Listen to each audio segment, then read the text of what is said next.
Video, we are going to be learning and also exercising a racing formula that is called the Keith count. Let's share the screen and take a look.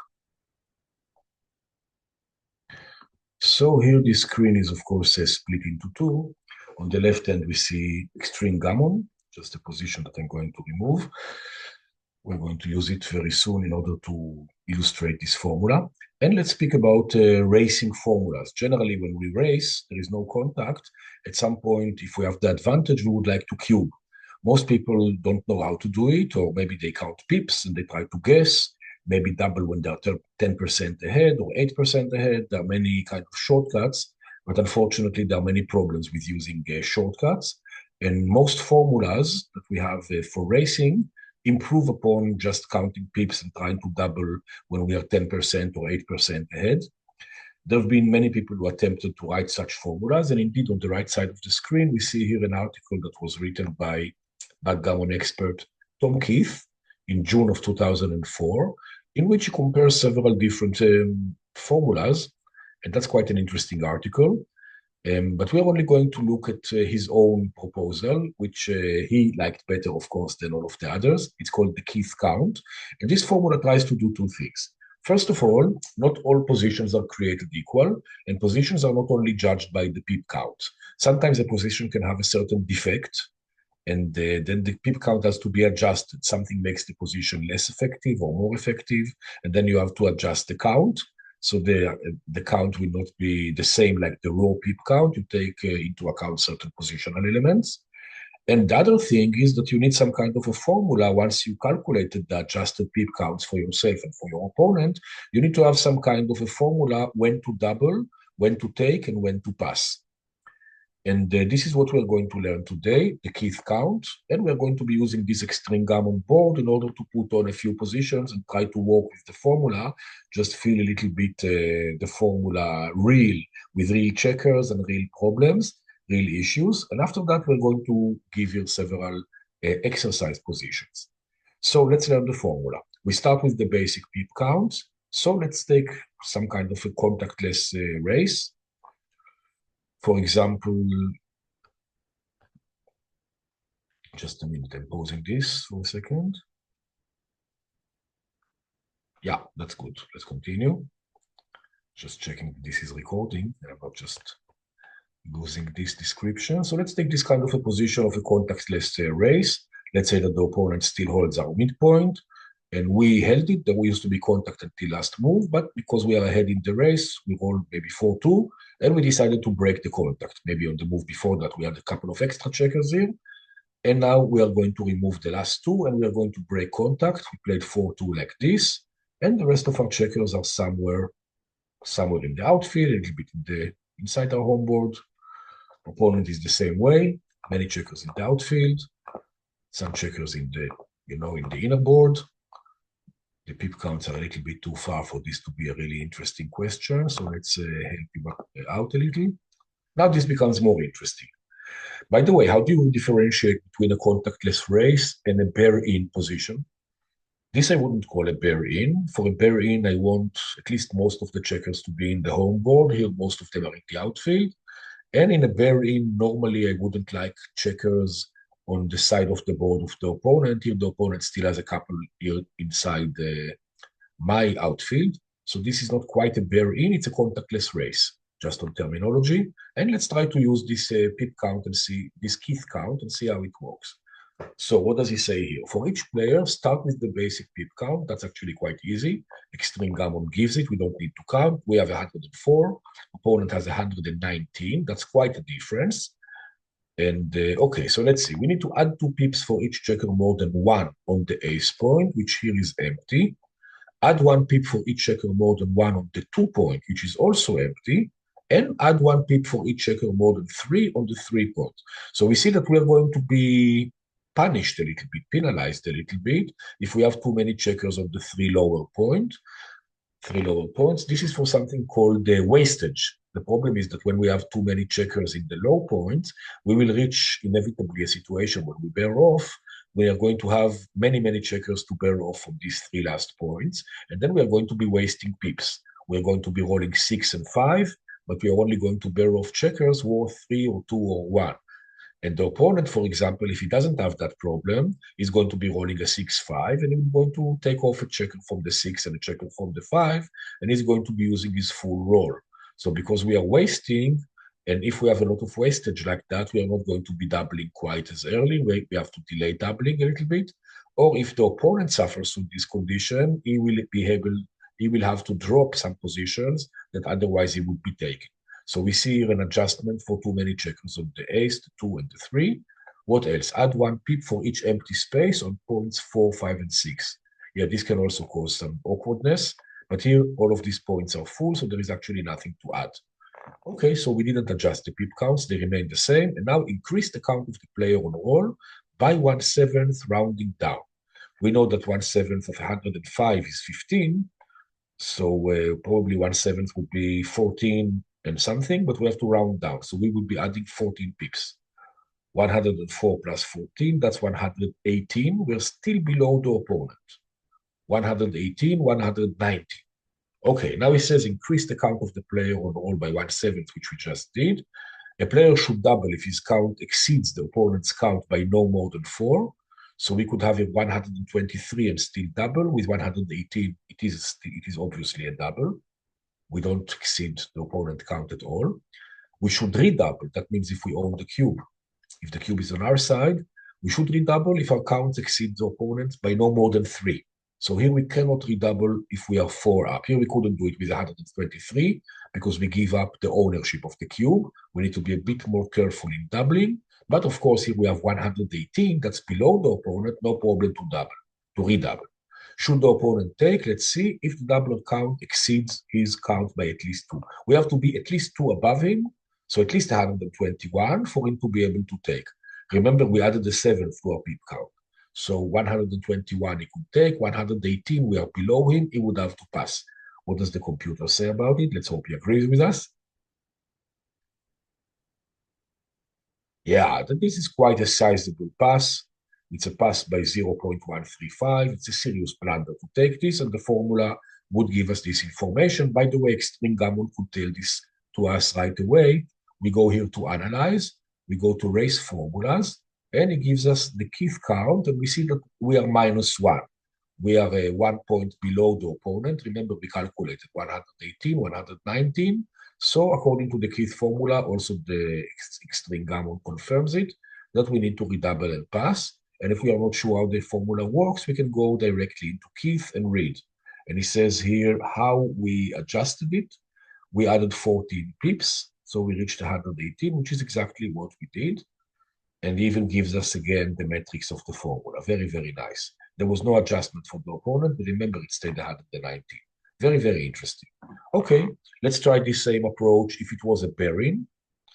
Bear-in, it means most of the checkers at home. Let's do it like that. Let's put 4 of them out like that. And let's give the opponent a slightly worse position. So we need to ask ourselves if it's a double or not. Let's give him a gap on the 4, so there will be something to penalize for. And let's see, the pip counts, they're too close here.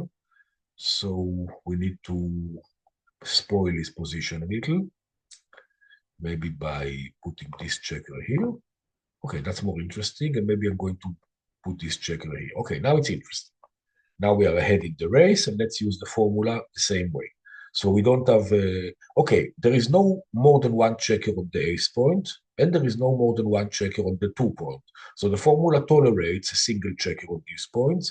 What about the 3 points? Here, there are no more than 3. The formula tolerates up to 3 checkers on the 3. It only starts applying penalties when there are really too many. So here it's still allowed. What happens on the 4? The opponent has a gap, so we need to penalize him with a point. So he would have 91 instead of 90. By the way, in many cases, when there are still checkers in the outfield, we will not apply this penalty because we understand that as the bearing continues, this point is going to be filled. But if we were bearing off, this gap would be a problem because it's more efficient to bear off with 4 if you roll a 4 than to walk all the way to the 2, all the way to the ace, and later you're going to have wastage because of that. So we do apply a penalty if we have a gap on the 4. But normally we wouldn't do it if there are still checkers to bring home because chances are we are not going to have a gap here by the time we actually pair off. But let's apply it anyway, just for now. So it's going to be 91, right? 91. And we increase the count of the player on roll by a seventh. That would be 12 pips. 84 divided by 12, we round down. So 99 here and 91 here. So we see that we exceed the opponent count by 8. That's way more than 4, so we shouldn't double. We shouldn't double, and obviously if we did double, the opponent would be taken because we exceed his count by at least 2 by 8. 99 over 91, even though we counted the space. Okay, let's see what the computer says. And we see this is quite a serious no double. It's a serious blunder to double this. So let's bring it closer to the doubling area. We see now I advanced 4 extra pips here, still not enough to give me any penalty. So now by adding a 7th, I'm going to have here 94. I'm adding 11. The opponent still has 91, right? 94, 91. So this should be redouble and take. I'm up 3. Redouble and take. Let's test this. He gives a double and take. What happens? I'm owning the cube. That's a redouble and take. That's very good. So my count exceeded his count by 3. You see? 83, I added a 7th. There were no penalties. 94, the opponent had 90. The opponent had 90. We penalized for a point on the 4, so we got a redouble and take. If we didn't penalize here, it would be a no redouble. But anyway, the mistake would be very small. The equities are quite close. It's not a big mistake not to redouble here. And sometimes we will have mistake. We don't care about the small mistakes that are like 002, 003, even 006. What we don't have is big blunders with this formula. And what we especially don't want, we don't want the formula to tell us not to double when it's actually double and pass. And we don't want the formula to tell us to take a cube. We don't want the formula to tell us to pass a cube when actually the opponent wasn't even supposed to double. We don't want these kind of major swings, but a minor error here and there is completely inevitable.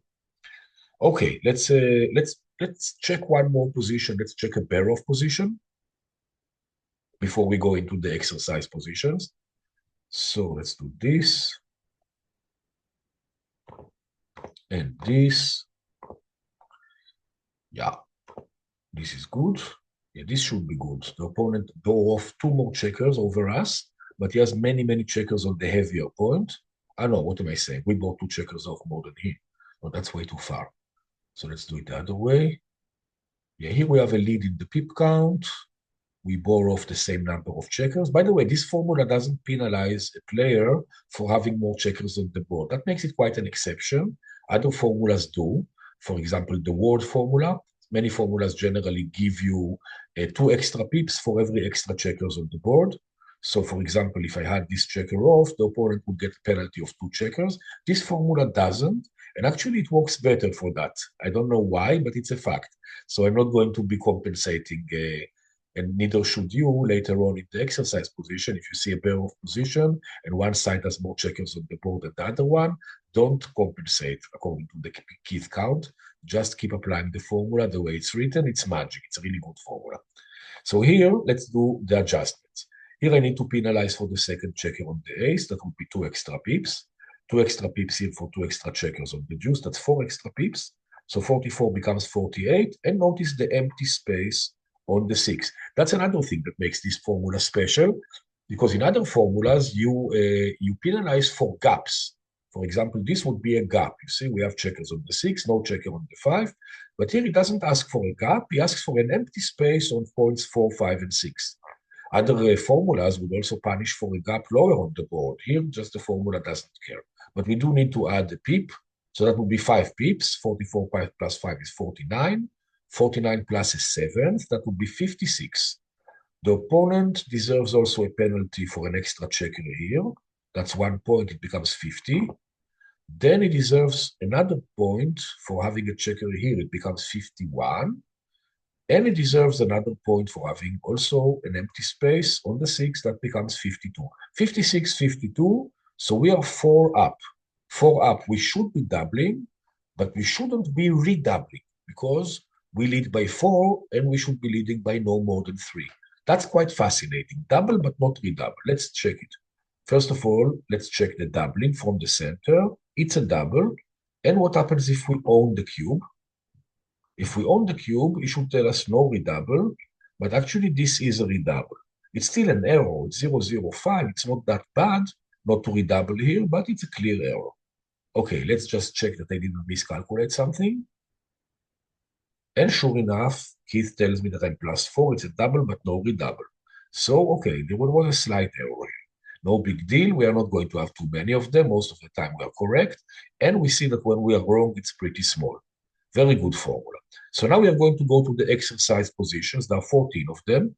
And I'm not going to say very much. I'm just going to be standing on each one of the positions for a few seconds, just enough time for you to pause the video, copy the position into extreme gammon, or write it down on a piece of paper and then copy it to extreme gammon. So I'm going to stand on each position for a few seconds. And when I finish the position, we are going to be ending this video, and you're going to be later, after you do the exercise, you're going to watch the second video with all of the answers and discussion and the analysis. I hope you do well. Basically, the question would be for each position, what is going on? What is the cube action? Should we be doubling? And if we double, should the opponent take or should the opponent pass? Maybe I have another comment or two to make before going to the exercising positions. Yeah, there is another point. This formula apparently is not very applicable for positions where we have very few checkers on the board. For example, take positions like this. Here we have a position that normally we know we can simply figure out the cube action by understanding how many rolls we need in order to pair off our checkers. I oversimplified the discussion, but here normally in 3 rolls we are out, but the opponent needs 4. Or here we are out in 4 rolls. We need to roll 4 times, and we are certainly bearing off on the checkers no matter what we roll in no more than 4 rolls. Here the opponent needs 3. These positions that we count the rolls over counting the pips, the Keith formula doesn't work very well. In general positions where we have very few checkers on the board, something like that, not very good for the Keith formula. We need to use some other measures. For example, I think that there is something by Mochi for a situation when the opponent needs exactly 2 rolls and we have 3 checkers on the board. There is a certain formula for that, whereby if I have a pip count like this here of 13, normally I wouldn't be doubling. If I have 12 or 11, I would be doubling and the opponent should be taking, like this. 12 or 11, this is double and take. And if it's less than that, if it's 10, the opponent shouldn't be taking this. This should be a pass. Anyway, this is the exception. These positions, the Keith count doesn't apply. So let's go directly to the exercise positions.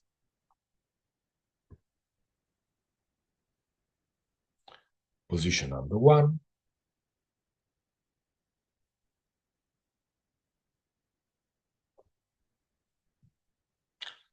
Number 2.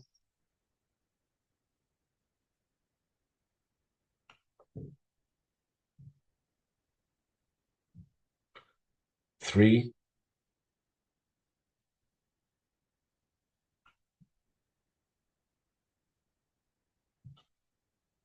4.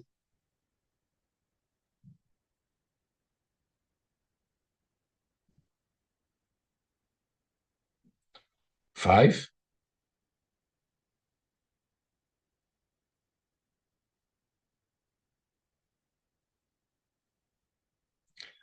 6.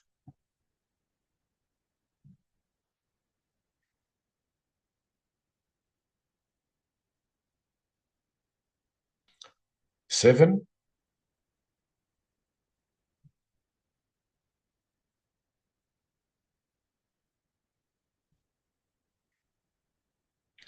8.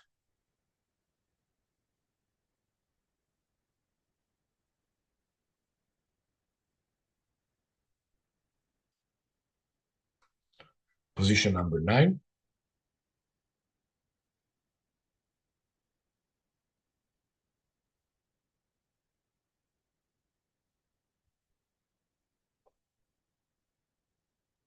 Position 10.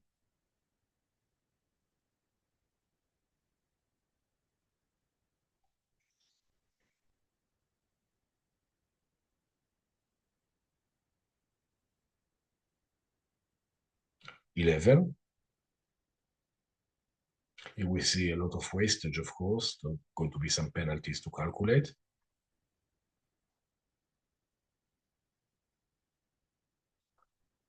12.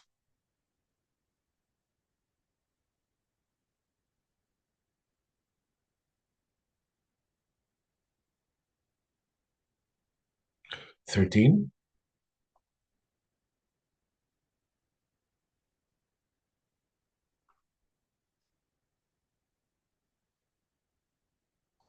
And here we have the last one, position number 14. I hope you take the time to copy them down, do the exercise, find out for each one of them if it's a double or a no double, if it's a take, if it's a pass.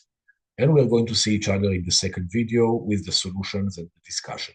Hope we're going to learn and understand how the Keith formula operates so that we can use it in our own games successfully and win a lot more points.